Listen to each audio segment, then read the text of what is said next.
It began as a routine, uneventful Tuesday as any other. With the quiet hum of the coffee maker in the background, I sat in the living room and used my laptop to browse through bills.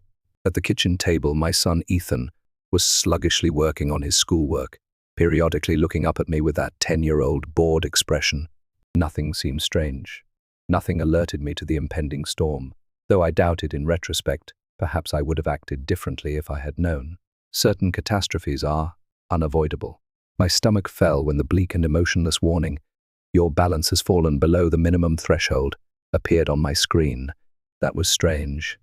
The college fund had more than enough in it. 6 years of meticulous saving for Ethan's future. I had decided it was untouchable, as had my wife, Sarah. We both understood the significance of the chat, so there was no need to bring it up again. Or so I believed. I expected to find a mistake, perhaps a bug, when I signed into the account. Surely banks make mistakes all the time? However, no. The truth hit me hard. There was nothing in the account.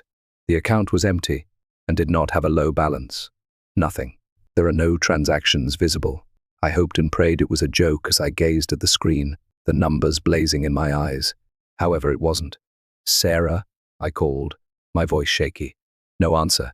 "Hey, Sarah." I tried again, louder this time, but the response was a deafening silence. She wasn't at home. The dismal realization began to set in at that point. For weeks, Sarah had been acting strangely, aloof, a bit too elegant for her errands, and dismissing inquiries about her whereabouts with evasive justifications. I had attributed it to stress, life, or any other factor I had never once considered. I picked up my phone and called her, directly to voicemail. I tried again, the same outcome. Now my heart was racing, thumping like a drum with each beat.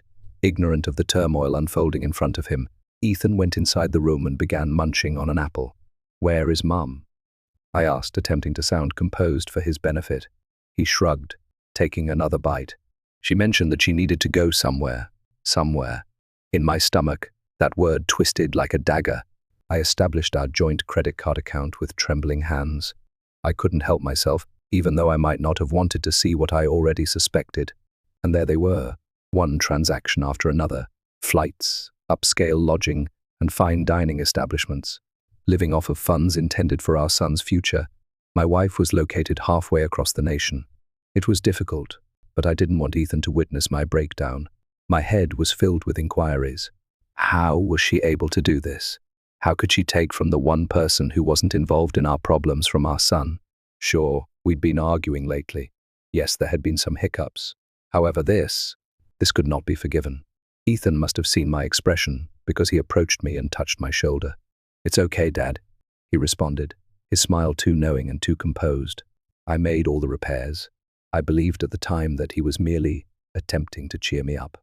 Children are unable to comprehend the magnitude of loss and the weight of betrayal.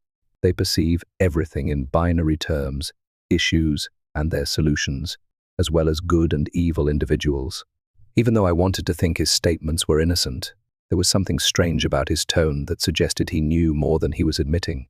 I lacked the stamina to confront him. I was thinking about Sarah.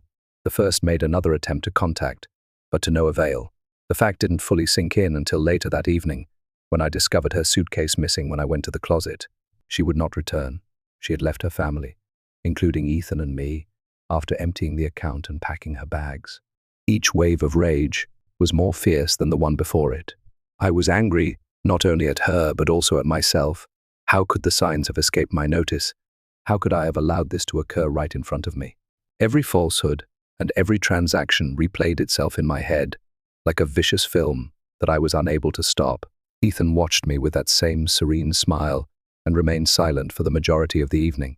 I sat by myself in the dark, trying to find answers while I relived the previous several months after he eventually went to bed. However, none were present. Where trust once existed, there was only a huge hole, and the betrayal was so profound that it felt like it might engulf me. I would like to claim that I gained some understanding and the will to go on that evening, but I didn't. All I discovered was the harsh, icy reality.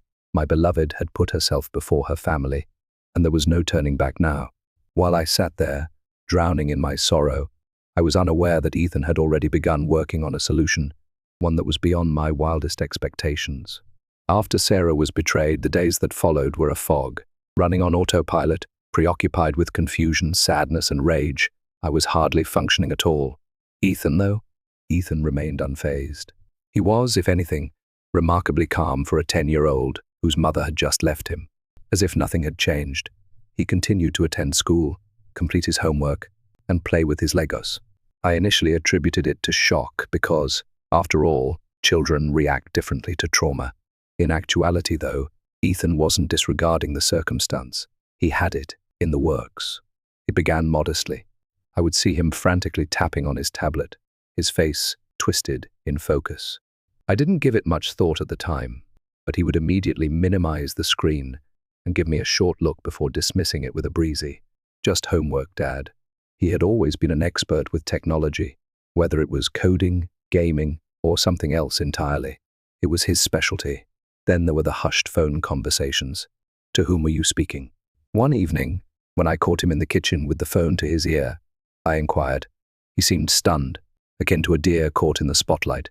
He shoved the phone into his pocket and hurried out of the room, saying, "Nobody." I didn't press him. I assumed he was speaking with a buddy or perhaps a school counselor. I reminded myself that everyone deals with sadness in a different way. Perhaps this was his coping mechanism. The garage came next. Ethan began to spend hours there, fiddling with wires and equipment. At first, I wasn't really attentive. I thought he was engaged in one of his small technical endeavors.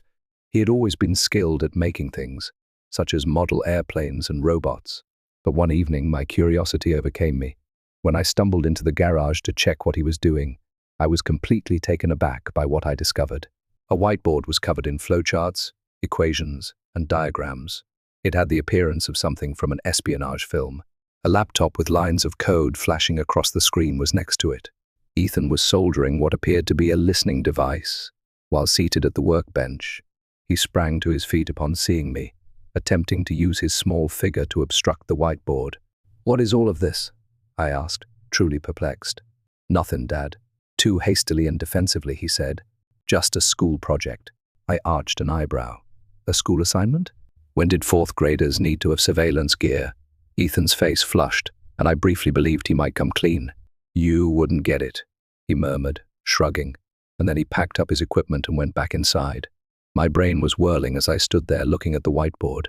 Ethan wasn't working on anything for school, nor was it merely a pastime. The odd conduct only got worse as the days passed. Ethan began to inquire about Sarah's finances in strangely detailed ways. Did she have any other accounts? Were her passwords known to me? Has she ever discussed investing abroad? At first, I assumed he was just being interested, but then I realized he was gathering information. "Why are you interested in all of this?" I asked one evening. Without raising his eyes from his tablet, Ethan shrugged. "No cause. I was just curious." "This isn't normal, Ethan," I said firmly. "Tell me if there's anything that's upsetting you." When he did look up, his face was unreadable. "Dad, I told you. I'm repairing it. You'll see." I had trouble sleeping that night. I couldn't get Ethan's comments out of my head. Fixing it. What on earth did he mean by that? I considered going up to him and asking him questions, but something stopped me. A tiny, illogical part of me may have trusted him, believed that he truly did know what he was doing, or it might have been fatigue. I discovered him typing on his laptop in the kitchen the following morning. I was standing there observing him, but he didn't even notice. He was not 10 years old, as evidenced by the confidence with which his fingers moved across the keyboard. I said, "Ethan," and he froze. "Yes, Dad." I wanted to ask him what he was doing, what he was planning, but the words froze in my throat. Rather, I just stated, "Breakfast is ready," and turned to leave. In hindsight, I ought to have pushed him more. I ought to have insisted on finding out what he was doing. I didn't want to know, though. A part of me feared what I may discover. Ethan became increasingly reclusive throughout the course of the following few days. He no longer left his tablet alone. He locked the garage whenever he was working. When he wasn't using the whiteboard, he even began to cover it with a sheet. Sarah contacted me just as I was beginning to tell myself it was all nothing. My phone rang in the late afternoon. I was still trying to put my life back together as I stood by the kitchen sink and stared blankly out the window. Ethan was in the living room, playing on his tablet, deeply engaged as usual. I froze when I looked at the caller ID Sarah. Initially, I wanted to let it ring. Why should I respond? What was she going to say to defend her actions? However, my curiosity overcame me, and I picked up against my better judgment. What are you looking for? I didn't care that my voice sounded harsher and colder than I had meant. Alex, she screamed, her voice shaking and panicked. Oh my God, I need your help, Alex. Assist her. I was infuriated by her request's arrogance. Assist you? I spat. You fled with your boyfriend after depleting our son's education fund. How might I possibly help you? She pleaded, her voice breaking. Alex, please, just listen to me. There is a problem. Everything has gone wrong. Leaning on the counter, I steadied myself by holding onto the edge.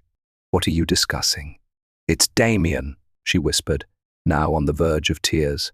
He is no longer there, simply vanished. He has frozen all of his accounts, including mine. Alex, I'm unable to access anything. Nothing. The police are now trying to find me. Her remarks struck me hard, but I didn't feel sorry for her. It was contentment hard, icy contentment.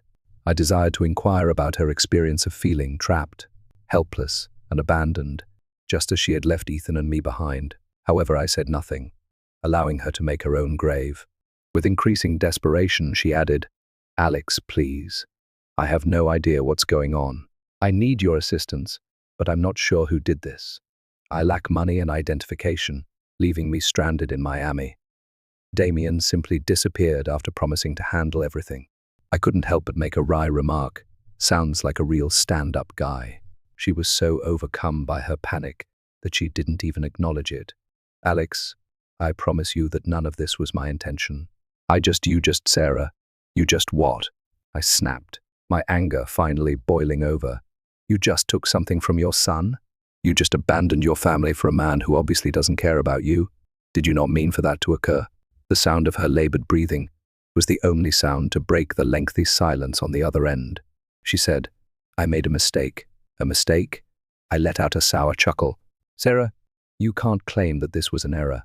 You're paying the price for a decision you made that was nasty and self-centered. She repeated, her voice hardly audible. Alex, please. I have nothing. I have no idea what to do. I am in need of you. I was about to respond when Ethan came through the doorway with his tablet in his hand. Who's speaking on the phone? With a casual tone, as though it were any other day, he asked. It's your mom, I muttered, covering the receiver. For a minute, Ethan's expression clouded, but then his lips formed that same serene, sardonic smile. He said, Put it on speaker. Believe me, Dad, Ethan. Turn on the speaker. I hesitated because of something in his tone. This was a command, not a request. I found myself complying even though I had no idea why. I put the phone down on the counter and hit the speaker button. I hardened my voice and said, Sarah, you're on speaker now. Ethan is present. There was a sudden intake of breath on her end. Her voice grew softer as she said, Ethan, Mum is here, sweetheart. Ethan cut in, his voice frigid and icy. Save it. I'd rather not hear it. Ethan, please, she pleaded. I am aware that I caused you pain. I am aware that I erred, but, he interrupted her once more, saying, you didn't just make a mistake. You deceived us. You're phoning us because you need our assistance after stealing my future. That is pitiful. Stunned, I gazed at him. This was not a 10-year-old's voice. This was the voice of an older, darker, and wiser person. Ethan, Sarah said in a broken whisper, I am your mom. I cherish you. I didn't intend to. You're not in love with me, he stated plainly. You wouldn't have departed if you had. I wouldn't have had you steal from me. You are now paying the price for choosing Damien over us. I have no sympathy for you. This is something you deserve. Ethan, please, she wailed. Please, I ask you, please assist me. Then he smiled, a shiver running down my spine with its confidence and chill. Mom, don't worry, he said. I did that already. Wah, she questioned in a bewildered tone. With an almost joyous tone, he responded, let's just say that Damien won't be around to hurt anyone anymore. And you won't either. The line died. My thoughts were racing as I stood there looking at Ethan. What did you do? I muttered. His eyes were serene and almost proud as he gazed up at me. He said, I told you, Dad. I made all the repairs. I wasn't sure whether I should be proud, appalled, or just plain perplexed when Ethan said, I fixed everything. My mother was in a state of panic, but a mysterious comment from my 10-year-old son calmed her down, leaving me feeling even more uneasy than before. Every possibility that crossed my head was more ridiculous than the one before it. What was there for him to do? I take it he's only a child? I tried to speak steadily as I responded, "Ethan, what do you mean you fixed everything? What did you do?" He gave a casual shrug, as though we were talking about his homework in algebra.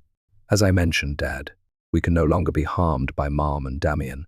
I felt my gut twist into a knot. "This isn't a game, Ethan. Tell me exactly what you did, please." With a sigh, akin to a parent giving in to a child's incessant inquiries, he gestured for me to accompany him into the living room. All right, I'll demonstrate." He opened his tablet, and we took a seat on the couch. A bewildering assortment of statistics, bank statements, and what appeared to be coding scripts filled the screen.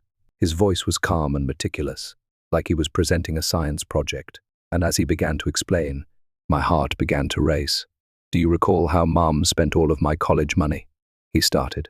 "Well, I reasoned that I could reclaim the money if she could take it." He displayed a string of bank transactions while I gaped at him, unable to speak. The $50,000 that Sarah had stolen was, in fact, back in the account. It was not just there, though. It had been restructured and invested in a way that left my head spinning. "What happened to you?" I stumbled. He said, "Easy," as if breaking into bank accounts was as simple as tying his shoes. Mom didn't use her passwords very carefully. I simply accessed her accounts using the one she had saved on her phone. Damien's account was also accessed. He was no more intelligent. After entering, I moved the funds back to their rightful place. I responded, "That's illegal," but my voice lacked conviction. He gave another shrug. "The same goes for robbing your child." I couldn't dispute that, but as he kept scrolling, my uneasiness grew. The money transfers were only the first step. Ethan had gone above and beyond. Ethan gestured to the screen and remarked, "Damien had a bunch of accounts in his name. As it happens, he has been defrauding people for years using shell corporations, phony investments, and other schemes." I informed the authorities of everything and provided them with all the proof they required to permanently imprison him. "Did you report him?" I asked, hardly raising my voice above a whisper. He popped the P, as if it were inconsequential, and said, "Yep. I also ensured that the trail led back to Mom. Technically, she is involved in the scheme because she assisted him in spending the money. The police are currently monitoring her closely." "Ethan," I replied, raising my voice, "do you realize what you did? Getting the money back isn't the only goal here. Your mother is in tremendous trouble because of you." With a stronger tone now, he yelled out, "She put herself in trouble. She chose Damien instead of us. She put herself before us. Why should I sympathize with her?" I was unsure of how to react. Of course, he was correct. In the worst way imaginable, Sarah had betrayed us. However, my chest ached when I heard my kid say those things with such cold detachedness. A 10-year-old wasn't the only one making a statement. It was a darker thing. What about Damien? I feared the response as I asked, "You mean he won't be around anymore?" I inquired. Ethan smiled. "Oh, don't be concerned. For now, he is doing well. He simply has nowhere to hide and no money. All of his accounts were frozen by the authorities. He will be impoverished or incarcerated by the time they locate him." I got a chill from the casual way he said it, as though ruining a man's life was no more serious than killing a bug. With careful word choice, I responded, "Ethan, why didn't you tell me about this earlier? Why didn't you give it to me?"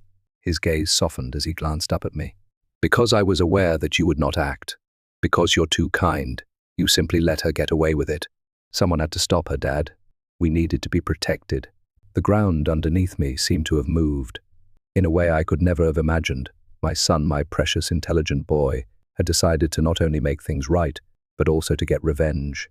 I was torn between being appalled by his cleverness and being afraid of what it implied. After a lengthy silence, I remarked, "Ethan, I'm not sure this is the best course of action." His calm manner never faltered when he tilted his head. Perhaps not. However, it was successful. I ran a hand through my hair as I reclined on the couch. Words and emotions escaped me. My son had taken control of a dire situation and managed to turn it around, an accomplishment I was unable to achieve. But at what price? Ethan shut off his tablet and gave me the same spooky assurance. He said, "Don't worry, Dad. Now everything will be all right." However, I couldn't get rid of the feeling that something was seriously wrong as I sat there and looked at him. I didn't get much sleep following Ethan's disclosure. How was I able to? Like a movie stuck on repeat, the enormity of what he had done kept repeating in my head. My 10-year-old son had devised a plan so complex and destructive that it totally destroyed an adult man and lady. What's the worst? He appeared to have no remorse whatsoever for it. Life had other ideas, but I promised myself I would speak with him in the morning. Once more, the phone rang. Sarah. My initial reaction was to disregard it. What? After all, could she say that would make a difference? I answered, though, because I had a perverse urge to hear her writhe. What? I ignored the politeness and yelled. Please, Alex, she cried. I need your assistance. I beseech you. She had transformed from the self-assured, confident woman who had effortlessly left our lives, and the tone of her voice was almost unrecognizable. Someone shattered and desperate took her place. I responded icily. You've got some nerve calling me. In a panicked rush, she spoke. Alex, listen to me. The police are pursuing me. The police have frozen all of my accounts. Damien's gone, just vanished. I have no idea where he is. Alex, I'm stuck. I have no money at all. There is nowhere for me to go. And who is to blame for that? I interrupted, raising my voice. She screamed, Alex, please. I know I messed up, okay? I didn't deserve this. Even though I know I harmed you and Ethan, I don't deserve to have anything left over. I laughed resentfully. Now you're crying because the repercussions caught up to you after you ran off with your boyfriend and depleted our son's education fund? Sarah, you truly deserve this. All of it. Even the last bit. Her trembling breathing was the only sound to break the silence on the other end. She muttered, I didn't think it would get this bad. I yelled. You didn't think at all. You were too busy having fun with Damien to care about what you left behind. You know what, Sarah? You made your bed. You can now lie in it. At that moment, she began sobbing loudly and uncontrollably. Alex, please, please, just get me out of this mess, please.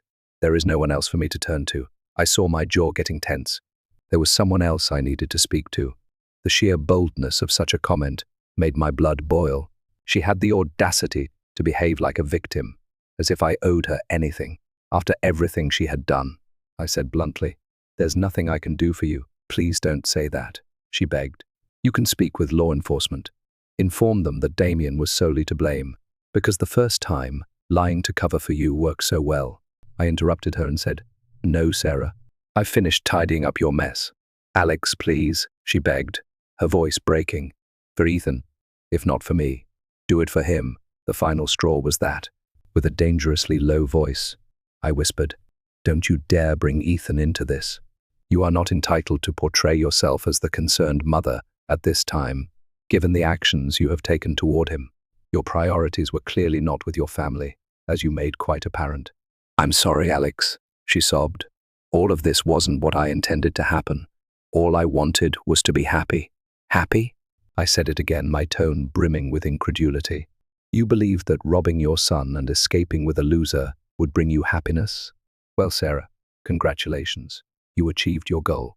And now, you may cope with the consequences. Another long stillness followed, and for a second, I feared she had hung up. However, her voice was small and broken when she spoke again.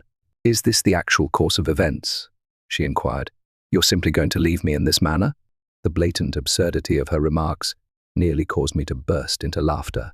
I just said, You left us first. No, Sarah, I'm not abandoning you.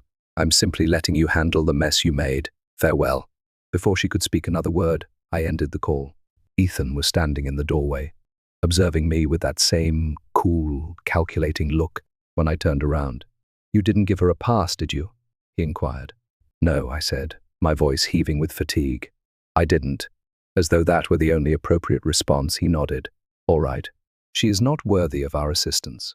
I wanted to let him know that it wasn't that easy, that even though I detested Sarah for what she had done, I still found it difficult to leave her on her own. But I could tell Ethan wouldn't comprehend because of the iron resolve in his gaze. Or perhaps he would, which made me even more frightened. What you did, what you're doing, it's not normal, I replied gently. Ethan, a 10-year-old isn't supposed to think like this. I'm not your typical 10-year-old, he declared honestly. I had no response to that. If there's one thing I've learned, people like Damien don't just roll over when cornered. They strike out. They produce sound. On the way down, they take down as many people as they can. That's precisely what took place next. This time, it wasn't Sarah who called first. No, her number was blocked by me. This one was from a number I was unfamiliar with. I picked up against my better judgment, assuming that perhaps Damien was finally being caught by the cops. Alex, the deep, menacing, and poisonous voice on the other end snarled, "Don't you think you're really smart?" I went cold. Damien, I uttered in a bland tone. "You ought to be hiding by now, don't you?" He laughed without amusement. "Oh, owing to you and your little brat, I'm in hiding, okay? Do you really believe you can just walk away and wreck my life?" I turned to see Ethan seated on the floor in the living room, quietly putting together a model vehicle, as though nothing could possibly touch him. I briefly thought about playing dumb and denying everything, but what was the point? Damien was already aware. With a level tone, I said, "You got what you deserved. You defrauded my family." "You didn't anticipate any repercussions," he said. "You have no idea who you're dealing with. You believe this is finished? It's not finished yet. Not by any means. Damien, what are you going to do?" I inquired, growing impatient. "You have no money. They want you. You're finished." With a chillingly calm voice, he answered, "Maybe. However, I'm not going down by myself. Alex, I am aware of your residence. I am aware of your son's school, and you're completely mistaken if you think I'm just going to let you damage me." My blood froze. He wasn't playing a bluff. Although Damien was a coward, a robber, and a liar, he wasn't the type of man to threaten people without cause. "You stay away from my son," I yelled, my voice wavering despite my best attempts. "Or what?" He made fun of it. "Will you once more sick your little hacker on me? Proceed. We'll have to see how far he will go." Before he could utter another word, I hung up. I put the phone down on the counter, my hands shaking. I stood there looking at it for a while, trying to take in what had just transpired. "Who was that?" Ethan asked in a remarkably composed tone. Turning to him, I said, "Damien, he is threatening us because he knows what you did." Ethan remained unfazed.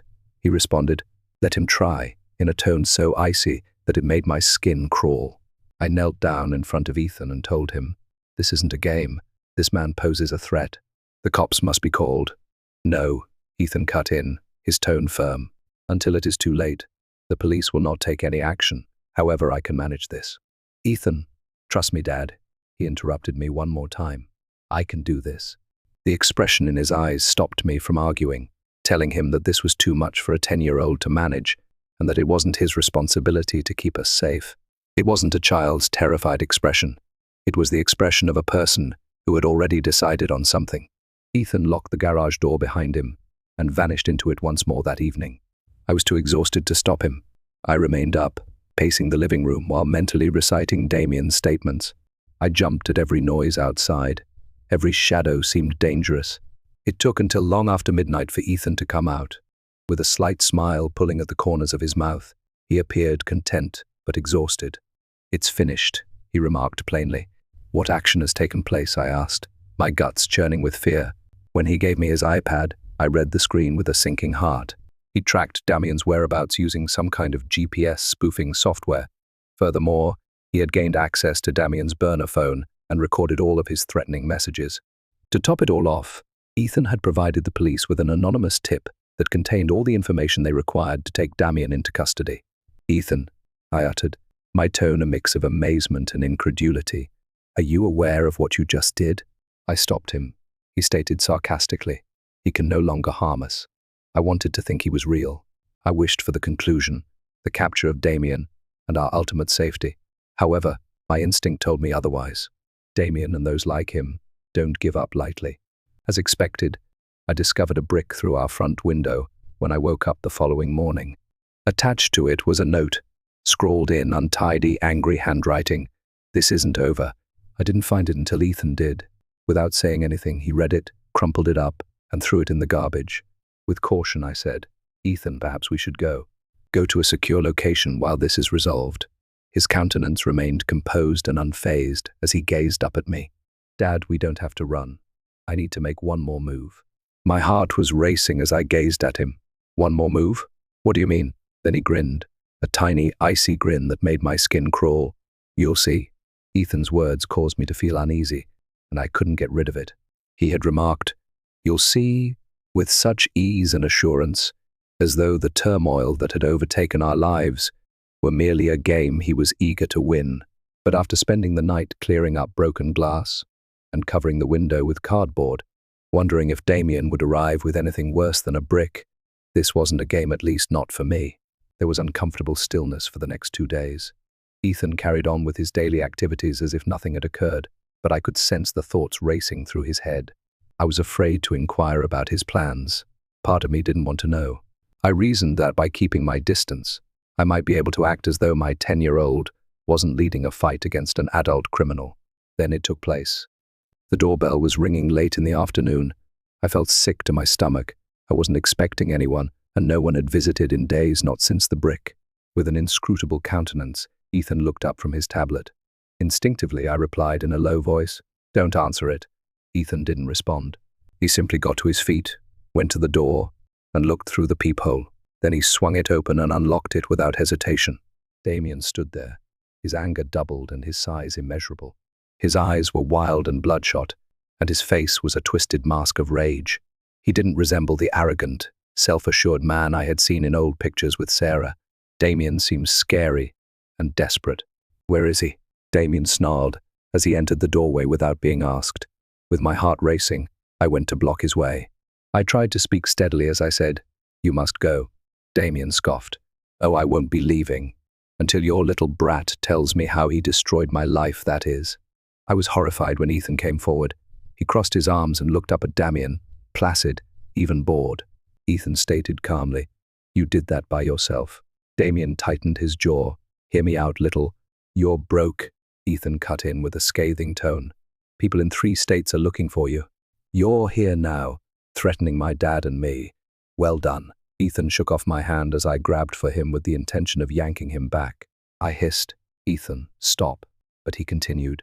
His voice was chilly and firm as he moved closer to Damien.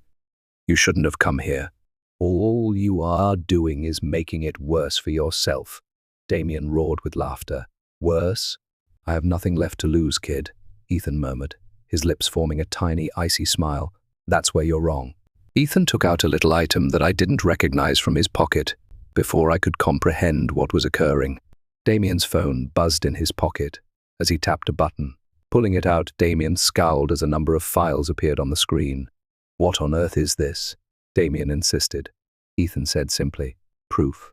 Damien's demeanor changed from bewilderment to alarm as his eyes darted across the screen. "You, little, show that you pose a threat," Ethan went on, interrupting him. "Every phone call, message, and threat is recorded, and the authorities now own it." Damien's face flushed. "You're playing a bluff." Ethan's head cocked. "Am I?" I became aware of Ethan's actions at that very moment. He had been setting up a trap in addition to collecting evidence.